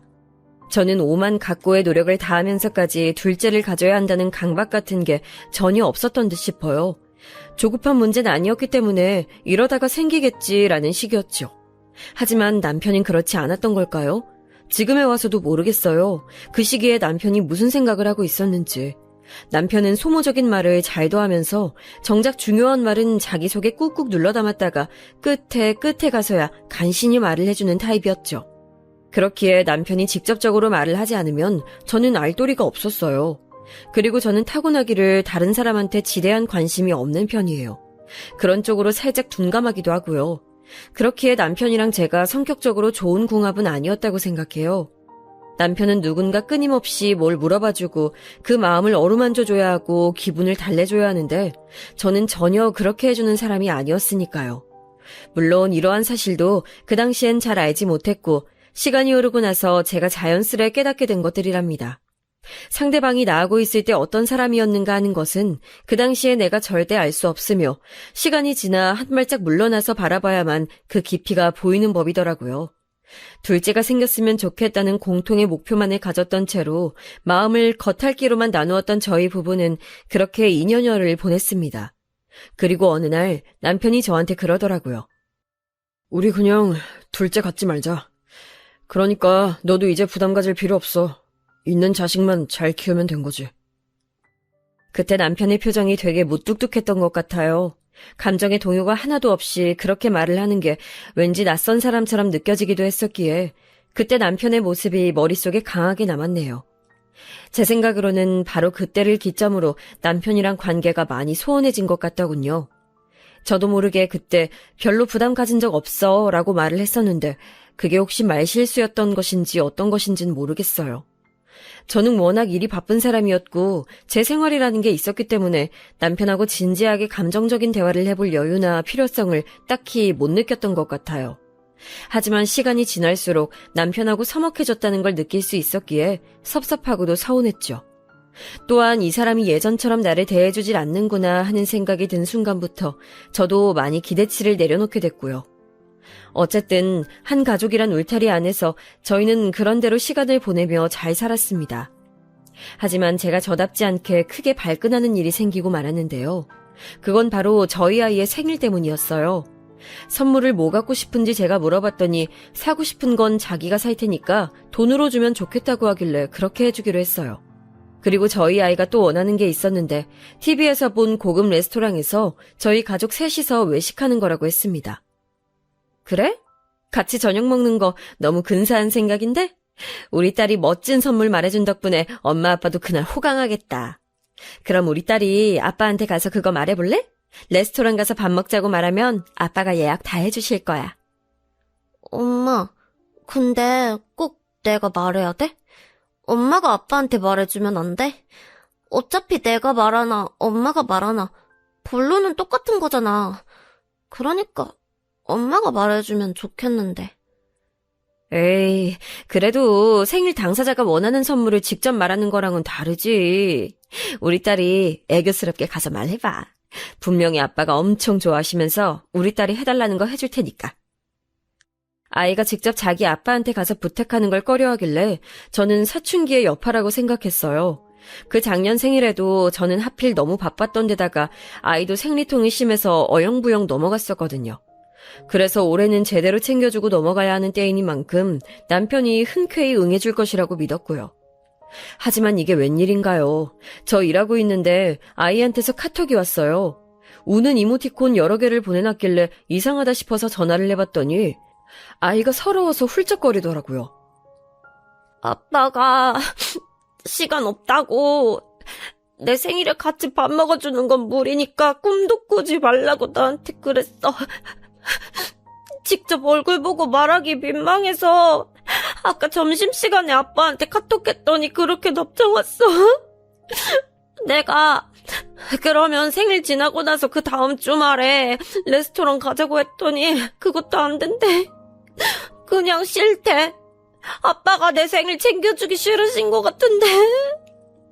엄마는 왜 엄마가 말 안 하고 나한테 이거 시켜서 나 힘들게 만들어. 듣는데 정말 속상하더라고요. 저한테 무뚝뚝하고 정없게 구는 건 그렇다 쳐도 아이한테 그러면 안 되는 거잖아요. 공부 잘하고 똑똑한 저희 아이가 우는 소리를 들으니까 가슴이 찢어졌죠. 제가 화가 나서 남편한테 바로 연락했어요. 아이한테 그런 식으로 거절한 거 맞냐고 물었더니 당당하게 맞다고 대답하더군요. 애한테 어쩜 그럴 수가 있어. 그리고 자기가 하는 일이 뭐 그렇게 바쁘고 힘들다고 애 생일도 못 챙겨준다고 그래. 거절하더라도 조금 부드럽게 해줄 순 없었어? 다짜고짜 왜 화를 내? 너답지 않게. 애가 벌써부터 겉멋들어서 연예인들 간다는 고급 레스토랑에 눈독 들이고 거기서 생일 저녁 먹고 싶다고 하는데 그걸 부모로서 따끔하게 교육시켜주는 게 맞지? 애가 10원 한 장을 안 벌어봤는데 돈의 가치를 알기나 하겠어? 자기 무슨 소리 하는 거야? 애가 돈을 왜 벌어야 되는데? 학교 가서 공부만 하면 되는 애야. 돈은 내가 벌고 자기가 벌잖아. 마땅히 애가 여유로운 생활을 누렸으면 해서 우리가 열심히 돈 버는 거 아니었어? 그렇게나 레스토랑이 싫으면 딴 데로 예약해. 가격대 조금 낮은 곳으로 가면 되겠네.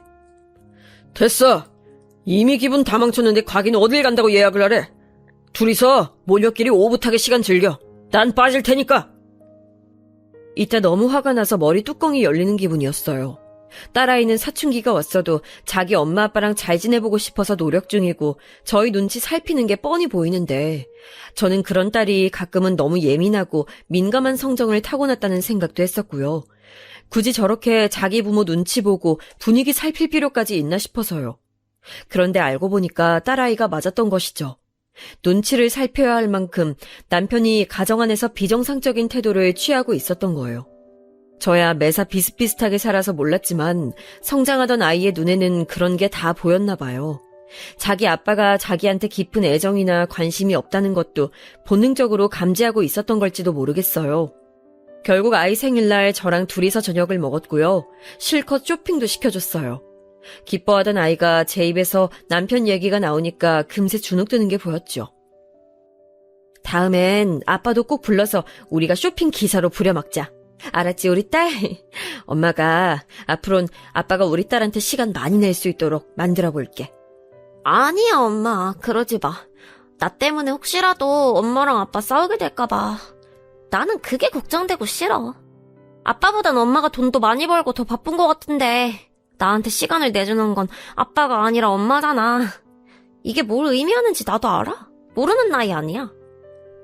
너무 속상했네요. 그 이후로는 남편이 어떻게 행동하는지 유심히 관찰하게 됐던 것 같아요. 저는 원래 일상이 철저히 제 중심이었고 아이의 안위가 우선이었다면 좀 더 이제 포괄적으로 집안을 둘러보게 된 거였죠. 참고로 저희 집엔 일하시는 아주머니가 한 분 계셨기 때문에 웬만한 집안일은 그분이 다 하셨네요. 남편이 어떠한가 지켜봤더니 저한테 하는 표정이나 말투가 늘 시큰둥했어요. 그러다가 제가 잔소리라도 시작할라 치면 귀찮다는 듯이 고개를 휙 돌려버렸고 그도 아니면 대놓고 아예 눈을 감아버리는 식이었죠. 저하고는 소통을 안 하려고 드는 사람처럼요.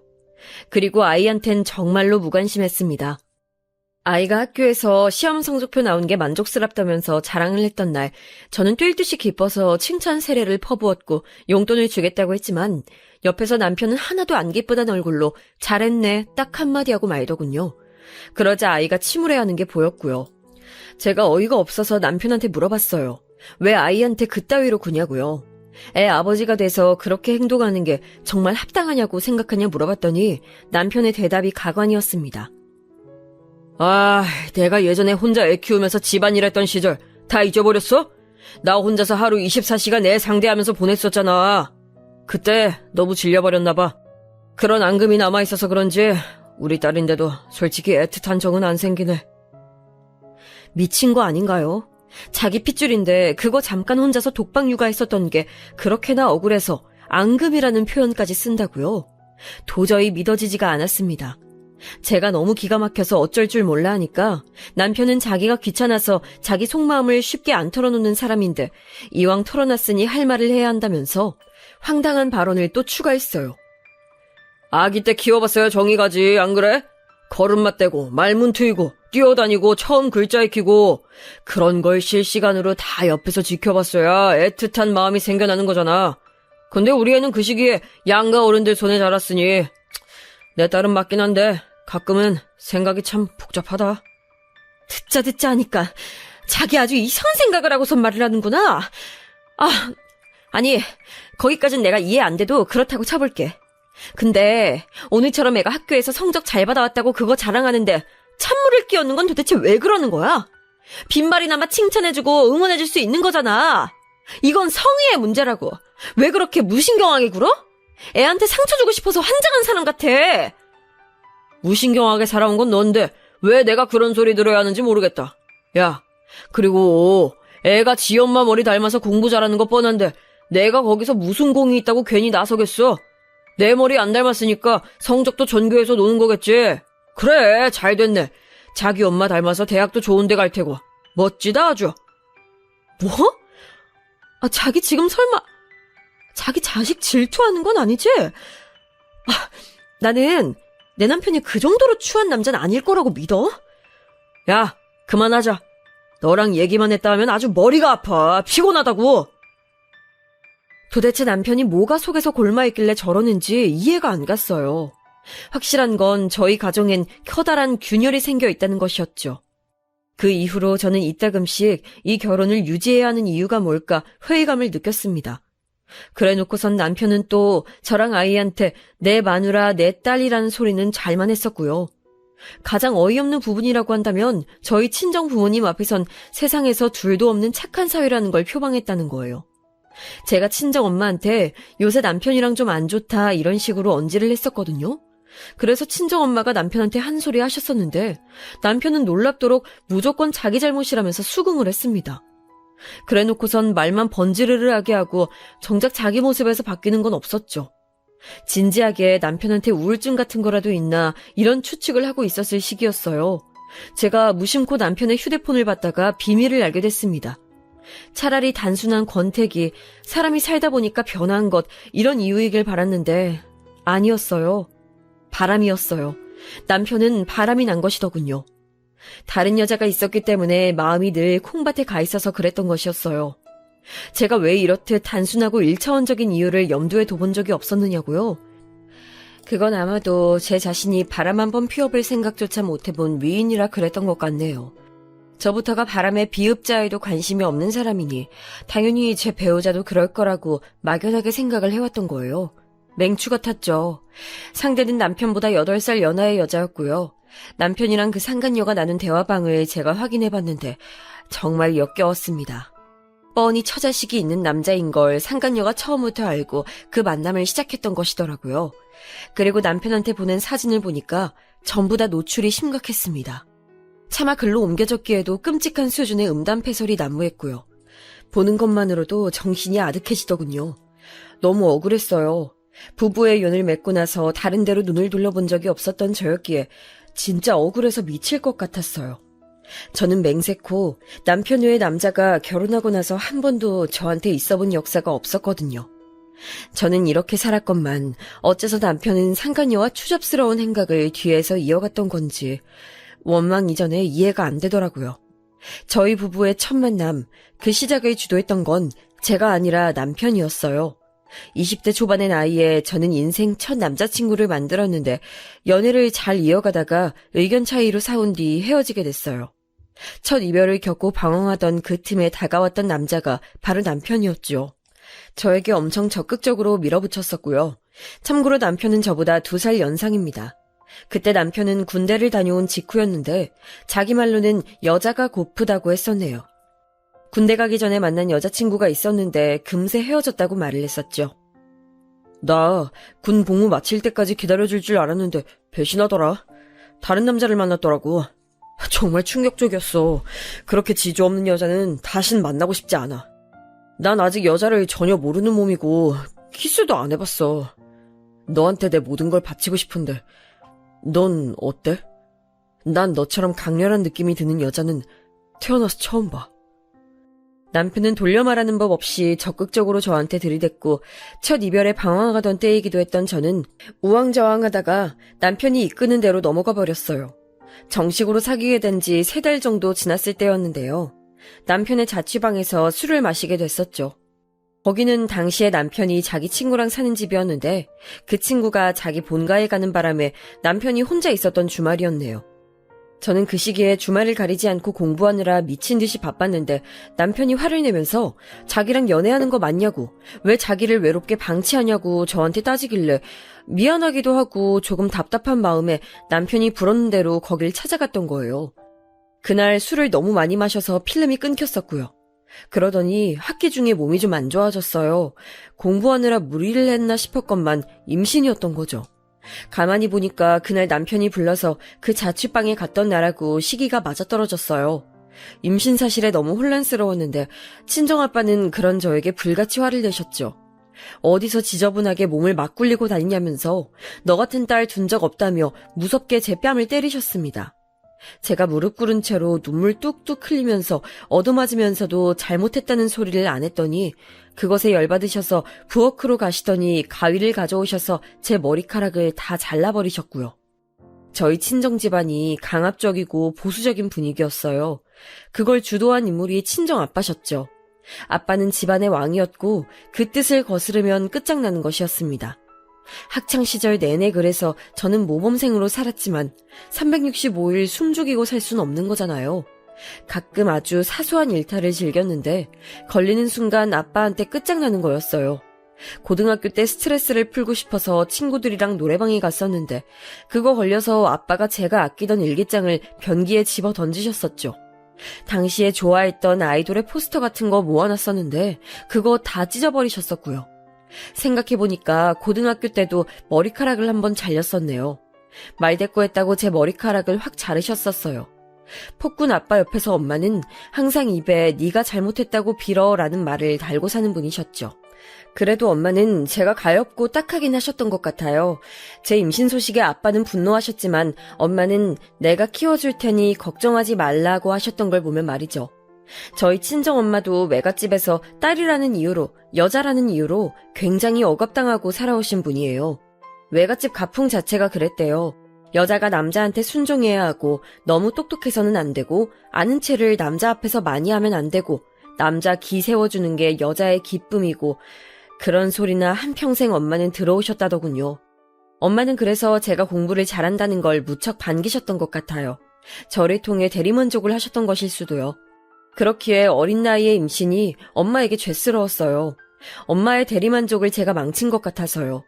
엄마가 완강하게 제 편을 들어주시고 아빠의 분노를 중화시켜주신 덕분에 저는 후다닥 결혼을 해서 무사히 아이를 낳을 수 있었어요. 어린 나이에 학업 도중에 임신을 했음에도 왜 무조건 낳는 쪽으로 했냐고요? 그건 남편이 저랑 결혼하고 싶다며 울고불고 매달렸었기 때문입니다. 나로 인해 생긴 생명이나 다름없잖아. 내가 책임지고 싶어. 나도 이렇게 젊고 어린 나이에 결혼하는 걸 생각해 본 건 아닌데 그래도 책임감이라는 게 내 심장을 찌른다. 비록 우리가 서로 알게 된 지 오래되지는 않았지만 앞으로 기나긴 인생 동안 천천히 알아가면 되지 않을까? 우리 아이 낳고 키우면서 그렇게 살아보자. 내가 잘할게. 너만 보면서 우리 아이 키우면서 나 그렇게 살아볼 거야. 제 앞에서 무릎을 꿇고 그렇게 호소를 하더니 이윽고 오열까지 하는 남편을 보면서 제가 흔들리지 않기란 무리였어요. 제 뱃속에 생긴 아이의 친부인데 어떻게 외면이 됐겠나요? 그리고 아빠의 무자비한 손길에 제 머리카락이 엉망으로 잘려 있었는데도 남편은 머리가 어쨌든 내 눈엔 다 예뻐 보인다는 말을 해줘서 어렸던 제 마음을 흔들어놔 버렸죠. 귀한 아들의 속도 위반 소식으로 시댁은 뒤집어졌었는데요. 특히 시어머니께서 너 어디서 뭐하는 발랑가스 년이야? 네가 감히 내 아들을 꼬드겨서 이런 사태를 만들어놔? 너 아주 보통 내기가 아니구나. 내 아들이 아직 뭣도 모르는 순진한 애라서 너한테 넘어간 모양인데 나는 못 속인다. 내가 결혼을 허락할 것 같아? 그 뱃속에 들었다는 아이 진짜로 내 아들의 핏줄인지 알게 뭐니. 안 그래? 다짜고짜 저한테 연락을 하셔서는 소리를 지르셨었죠. 그런데 시댁에선 금세 저를 찬성하게 됐답니다. 시어머니의 만행을 알게 된 남편이 화들짝 놀라서 자기 식구들한테 저를 정식으로 소개시켜줬었거든요. 그러자 그때부터 당장 시어머니께서는 저에게 사과하실 계획 그리고 빠른 결혼 준비 진행을 짜기 시작하셨답니다. 뭐라고? 의대생? 게다가 집안이 그렇게나 잘 산다고? 어머, 아유 사는 동네가 어디라고? 어우 세상에, 우리 며느리가 그랬었구나. 엘리트 집안이 따로 없었네. 갑자기 태세 전환을 꾀하신 거예요.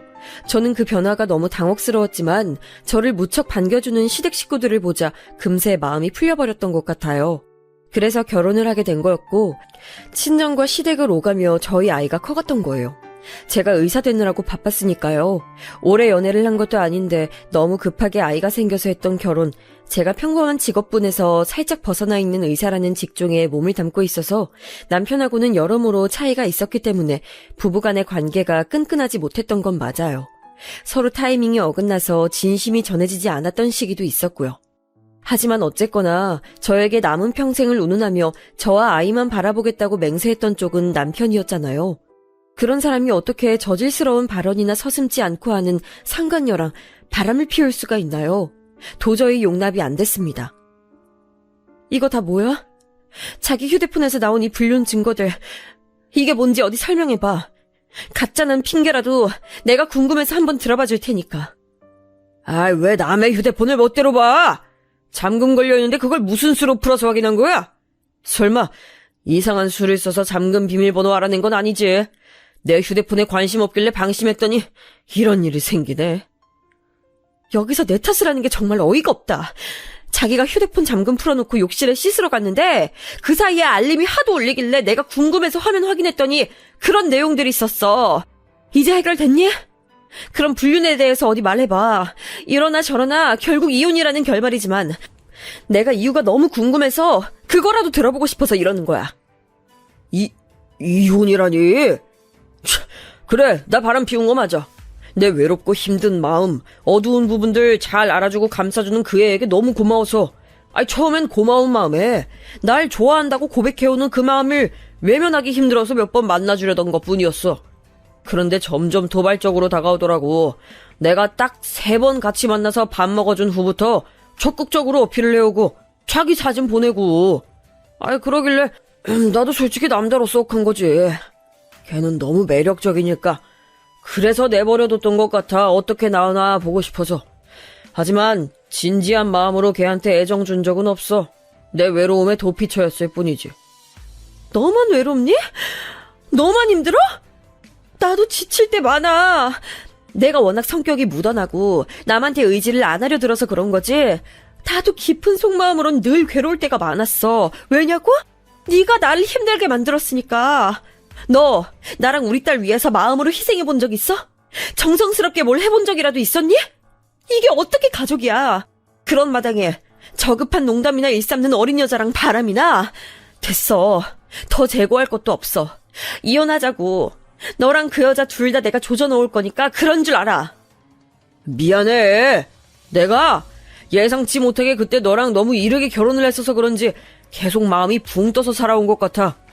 우리가 다 일터에서 안정적으로 자리 잡은 다음에 정말 부모가 될 준비가 다 된 상태에서 아이가 새로 생겼다면야, 그때서야 진짜 가정을 꾸린 기분이 날 것 같았어. 그래서 둘째를 간절히 기도하고 바랐는데 넌 아니었잖아. 넌 별 생각 없었잖아. 그때 너한테 솔직히 실망했었고 그 후로 계속 겉돌게 되더라. 그러다가 말하지 않아도 날 알아주고 위로해주는 상대가 나타나니까 정신을 못 차리겠더라고. 이게 아닌 걸 알면서도 속절없이 끌려갔어. 미안해. 내가 너무 나약해서 그랬어. 그런데 나 우리 가정을 잃고 싶진 않아. 내가 이렇게 빌 테니까 한 번만 눈 감아주면 안 될까? 남편이 눈에 눈물이 그렁그렁해져서는 제가 머뭇거리니까 갑자기 제 앞에서 무릎까지 꿇었어요. 그 모습을 보니까 진짜 한숨만 나오더라고요. 어쩌다가 이 지경까지 왔는가 싶고 서로에게 서로가 인연이 아니었나 하는 안타까운 생각만 들었네요. 머리가 아파서 다음에 얘기하자 하고는 일단 자리를 피했어요. 그런데 그 다음 날에 남편이 저한테 또 절절하게 사과를 했어요. 자기가 정서적으로 불안했던 걸 알고 있지 않았냐면서 정신적인 결함 때문에 그 상간녀한테 홀렸던 것뿐이지 진지한 감정은 전혀 없었으니까 용서해달라며 빌었습니다. 꽤 오래도록 저나 딸아이한테 소홀하고 냉정했던 남편이었기에 그런 모습을 보니까 낯설면서도 기분이 이상하더라고요. 그런데 제가 사실 마음속으로 남편한테 빚이 있었나 봐요. 예전에 남편이 힘들어할 때 그 속을 들여다봐 줄 겸 둘째 임신을 포기하자고 그랬을 때 그 심경이 어땠는지 물어나 봐줄 걸. 그런 후회가 조금 있었거든요. 그런 게 저의 마음을 약하게 만들었어요. 저도 모르게 입술 꽉 깨문 채로 남편을 향해 고개를 끄덕여주고 말았습니다. 여기까지는 묵인하고 참고 넘어가 주겠다는 뜻이었죠. 남편은 앞으로 한눈 안 팔고 살겠다 그랬어요. 길고 긴 결혼 생활이라면 어쩌다가 겪을 법한 일로 그저 그런 수준의 해프닝으로 이 사건이 남을 거라고 그때까지만 해도 저는 그렇게 생각하고 있었던 것 같아요. 그런데 일주일 정도가 지났을 때였나? 누가 저한테 안녕하세요 라고 카톡을 보내왔어요. 모르는 사람이어서 고개를 갸웃하던 저는 프로필 사진을 확인하고선 입을 틀어막았죠. 그 상간녀였으니까요. 제가 너무 황당해서 답장을 못하고 있었는데 그 상간녀가 제 차 내용을 보내왔습니다. 오빠한테 저랑 헤어지라고 했다면서요? 정말 배려심이 부족한 분이시네요. 사랑하는 사람의 행복을 빌어주시는 게 진짜 사랑 아닐까요? 전 그렇게 생각해요. 딸 하나 있다고 유세 부리면서 오빠 발목 잡는 거 너무 추하세요.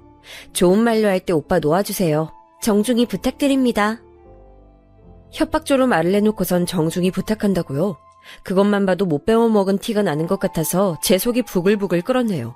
확실히 보통 내기는 아닌 것 같아서 저도 답장을 짧게 보내줬어요. 어쨌거나 부부 사이엔 문제 없고 화목한 가정이니까 불륜 저지른 철면피가 꺼져주시면 감사하겠다고 말이죠. 용건만 딱 보내는데 잠시 후에 저를 비웃는 답장이 또 날아들었어요. 화목한 가정이요? 어제도 집에서 사건 하나가 있으셨던 모양이던데. 화목한 척 하셔봤자 소용없고요. 오빠 자유롭게 놓아주세요. 사람 대 사람으로 오빠가 너무 안쓰러워서 그래요. 그리고 그쪽은 너무 늙었잖아요. 아이를 더 낳고 싶어도 못 낳는 몸으로 그만 발악하시고 얌전히 오빠 저한테 보내세요. 와, 어디서부터 지적을 해야 할지도 모르겠더라고요. 뭐 이런 여자가 다 있나 싶었어요. 도대체 남편은 어디서 이런 여자를 만났나 하다가 문득 그 상간녀의 카톡에서 어제도 집에서라고 한 대목이 마음에 걸리더라고요. 일단 남편한테 따져봤어요. 상간녀의 카톡을 보여주면서 왜 아직도 둘 사이 깨끗하게 정리 못했냐고 하니까 얼굴이 사색이 되더라고요. 한 번에 잘라내면 그 상간녀가 난리발작을 치면서 들러붙을까봐 어르고 달래면서 헤어지는 중이라는 변명을 해왔어요. 설마 제 번호를 알아내서 연락을 할 줄은 몰랐다면서 고개를 푹 숙이더라고요. 그런데 어제 있었던 저희 집안 얘기를 상간녀한테 한 적은 없다고 했어요. 맹세코 말이죠. 저는 전부터 마음에 걸리는 게 있었기에 저희 집안일 해주러 오시는 도우미 아주머니께 따로 여쭤봤어요. 대뜸 상간녀의 사진을 보여주면서 알죠? 라고 했더니 표정 관리를 못 하시더군요. 그럼 그렇죠. 상간녀가 제 남편을 어떻게 속속들이 알고 그 사정을 들여다보면서 접근을 했겠어요. 비법이 있었던 거예요. 알고 보니까 상간녀는 저희 집 도우미 아주머니의 사촌 조카라고 하셨습니다. 저희 부부의 사이가 소원한 걸 알고 계셨던 도우미 아주머니께서는 황당하게도 자기 사촌 조카에게 제 남편을 꼬셔보라고 했던 거예요. 어떻게 미혼인 사람한테 유부남을 만나보라고 권할 수가 있는지 상식적으로 이해가 안 갔습니다. 정말 비정상적인 일투성이었어요. 너무 역겨웠고 소름이 끼쳐서 우선 아주머니부터 해고했네요. 남편한테도 이 사실을 알릴까 하다가 뭔가 마음이 내키지 않아서 공개하진 않기로 하고 일단 보류했습니다. 머릿속이 너무 복잡했고 인간적인 배신감으로 많이 힘들어하던 와중에 제가 일하는 곳으로 찾아온 인물이 있었네요. 의사인 저는 다름 아닌 산부인과에서 근무를 하는데요. 그 미친 상간녀가 환자로 찾아온 것입니다. 저는 초진 환자의 이름과 생년월일을 보고도 아무 예상 못했어요. 상상조차 못한 상황이었으니까요. 그런데 극심한 생리통 때문에 원인을 찾으려고 왔다는 초진 환자의 얼굴을 본 순간 제가 얼어붙었죠. 그 상간녀임을 알아보지 못할 수가 없었으니까요. 진짜 살면서 별의별 일을 다 겪는다는 생각에 주먹이 꽉 쥐어졌네요. 영업용 미소를 애써 지으며 상간녀에게 물었습니다. 환자분, 생리통이 심해서 오셨다는데 맞나요? 주 증상을 우선 말씀해 주시겠어요? 사실 생리통이 심하긴 한데 참을 수 있을 정도라서요. 그리고 한동안은 생리를 안 할 것 같아요.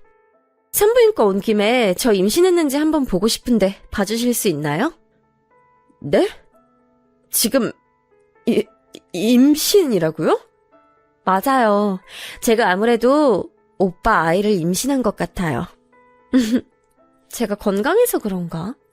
아니면 누구누구보다 어려서 그런가? 아, 임신이 잘 되나 봐요. 아직 테스트기는 안 해봤는데 제 느낌이 임신이네요. 2달째 생리를 건너뛰었거든요. 선생님이 한번 어떤지 봐주세요. 제 뱃속의 아이가 잘 크고 있을까요? 제잘제잘 떠드는 상간녀 앞에서 순간 표정 관리가 안 되더라고요. 그러다가 2판 4판이다 싶어서 봐주겠다고 했습니다. 초음파 한번 보자고 했지요. 서로가 서로를 알고 있음에도 말로는 티를 내지 않고 기싸움하며 의사와 환자로 만난 상황이 어처구니가 없어서 코미디처럼 느껴지기도 했던 것 같아요. 그만큼 현실감이 없었죠. 초음파를 보던 저는 어떤 사실 한 가지를 금세 알아차렸어요. 그때 제 표정을 살피던 상간녀가 태연하게 이런 말을 하더군요. 사랑하는 남자의 아기를 낳아주지 못하는 것만큼 여자로서 비참하고 눈물 나는 일이 또 있을까요? 선생님께서는 설마 아이를 가지고 싶으신데 못 가지신 경험 같은 거 없으시겠죠? 산부인과 선생님이신데 설마 그런 일은 없으셨을 거라고 믿어요. 보아하니 제 과거를 다 알고 있기에 그런 소리를 나불대는 게 분명했어요. 둘째 임신을 기다렸었지만 끝내 임신이 안 됐었으니까요. 굳이 저를 찾아와서 자기랑 제 남편이 깊은 관계라는 것도 직접 보여주고 싶었던 상간녀에게 제가 심각한 표정을 지어 보이며 말해줬습니다. 환자분, 이거 어떡하죠? 너무 놀라지 말고 들으세요. 네? 왜요? 무슨 안 좋은 일이라도 있는 건 아니죠? 아기 심장이 뛰지 않네요. 아마 3일에서 4일 전에 심장이 멈춘 것 같은데요. 유산입니다. 제 말이 끝나기가 무섭게 상간녀가 벌떡 일어나더니 비명을 질렀어요. 그럴 리가 없다면서 저한테 삿대질을 하더니 눈물 고인 눈으로 저를 노려보더라고요. 당장이라도 쌍욕을 뱉고 싶어하는 눈치였는데 목 끝까지 차오른 울음을 참느라 그럴 수 없는 모양으로 보였죠. 제가 이런저런 설명을 해줬는데도 전혀 듣지 않고 오열을 하더라고요. 자꾸만 거짓말이야 라는 말만 반복하면서 머리를 흔들어댔어요. 그러더니 일순간 정신이 확 들었는지 눈물 콧물 훔치며 제 앞에서 도망가 버렸습니다. 아, 뭐 이런 일이 다 있나 싶었네요. 기가 막혀서 쓴웃음이 지어지는데 반면에 가슴이 차갑게 가라앉는 제 자신이 느껴졌어요. 저는 남편에게 이혼하자며 재선언을 했습니다. 남편은 또 제 앞에서 무릎을 꿇었죠. 정말 미안하다. 맹세코 딱 한 번 그의 앞에서 정신을 잃었었는데 설마 임신으로 이어질 줄은. 하늘이 노해서 뱃속 아이가 떠나갔나 봐. 장애물도 사라졌으니 우리 가족끼리 그냥 다시 잘 살면 되지 않을까? 그 입 제발 닥쳐. 널 만나서 내 인생이 꼬였다는 사실을 난 이제 오롯이 인정하기로 했어. 너만 없었으면 난 더 잘난 인생 살았겠지. 이제라도 너 없이 살래. 우리 딸하고 둘이서 걱정 없이 편하게. 알았어. 정 그렇다면 내가 깨끗이 사라져 줄게. 재산 반반 깔끔하게 나누고 끝내자. 무슨 개소리야? 결국 네 본론은 그거였구나. 나한테 이혼당하고 털릴까봐 그게 겁이 났던 거지? 내가 이럴 줄 알았어. 웃기지 마. 너 가만 안 둘 거니까. 저의 냉담한 태도에 좌절한 남편은 딸아이 앞에서도 무릎을 꿇었어요. 뒤늦게나마 아빠놀이하고 싶다면서 말이죠. 하지만 아이는 이미 자기 아빠를 너무 어렵게 생각해버린 지 오래였고 그런 대화를 하는 것조차도 어색해서 어쩔 줄 모르더라고요. 그러니 협상이 될 리가 없었죠. 이혼 소송 진행했고요. 시어머니께서는 거의 졸도하셨어요. 의사 며느리 뒀다고 동네방네 소문내고 어깨에 힘주며 살아왔는데 이혼이라니 그게 무슨 소리냐면서 오열을 하셨습니다. 저한테 참고 살라면서 헛소리 하시길래 남편의 불륜 증거를 보여드렸어요. 그 상간녀의 역겨운 음담패설을 보신 시어머니께서 눈이 돌아가셨고 그 아들 사랑 지극하신 분이 남편의 등짝을 후리고 머리통을 때리셨지요. 사실상 시댁 쪽의 가족 회사에서 일하고 있었던 남편은 그곳에서도 쫓겨났어요. 시아버지와 그 육촌 형제분께서도 불륜 증거를 보셨는데 이건 도저히 용인할 수 있는 범주를 넘어섰다며 남편을 그 회사에서 내치신 거죠. 생각 외로 단호한 시댁의 조치에 제가 놀랐답니다. 팔은 안으로 굽으니까 그게 언제까지 갈진 몰라도 우선은 감동이었네요. 상간녀한테도 당연히 소송 걸었고요. 남편과 둘이서 왠지 애틋해진 것 같길래 제가 남편한테 숨겨왔던 사실을 밝혔어요. 상간녀가 저희 집 도우미 아주머니의 끈아풀이었던 걸 말이죠. 남편의 심경을 다 맞췄던 게 운명적인 사랑이어서 그랬던 게 아니라 아주머니로부터 다 들은 게 있어서 그랬단 사실을요. 그러자 남편이 크게 충격받았는지 그 상간녀를 저버리고선 저를 찾아와서 눈물 콧물 다 짜내고 난리를 쳤었어요. 제가 자기 인생의 유일한 진짜 사랑이라고 하면서요. 그런 진심 진작에 보여줬다면 얼마나 좋았을까요? 하지만 이미 늦은 뒤였죠. 돈 잘 버는 의사 아내를 둬서 경제적인 풍요를 누리는 게 얼마나 호사인지도 모르고 그저 자기 아내랑 딸이 공부머리 잘난 걸 못마땅해 하고 가정에 마음 안 두고 한눈이나 팔고 그랬던 사람이니 결국 자기 자리를 찾아간 거라고 생각이 들었어요. 상간녀가 저한테 자필로 반성문을 써서 보냈는데 그 허접한 내용을 보니까 더 상종할 가치도 못 느꼈네요. 감성팔이하지 말고 철저히 법대로 해결하자고 말을 해줬더니 상간녀가 또 눈물을 질질 짜면서 용서해달라고 빌더군요. 남편이랑은 완전히 쫑났다고 그랬어요. 그러게 후회할 짓을 왜 했을까요? 결국 남편이랑 완전히 이혼해서 남남이 됐고요. 저는 아쉽지 않게 조건들을 잘 챙길 수 있었네요. 아이가 부모 이혼으로 의기소침해할 줄 알았는데 딱히 그렇지 않고 오히려 점차 밝아지고 있어서 다행이에요.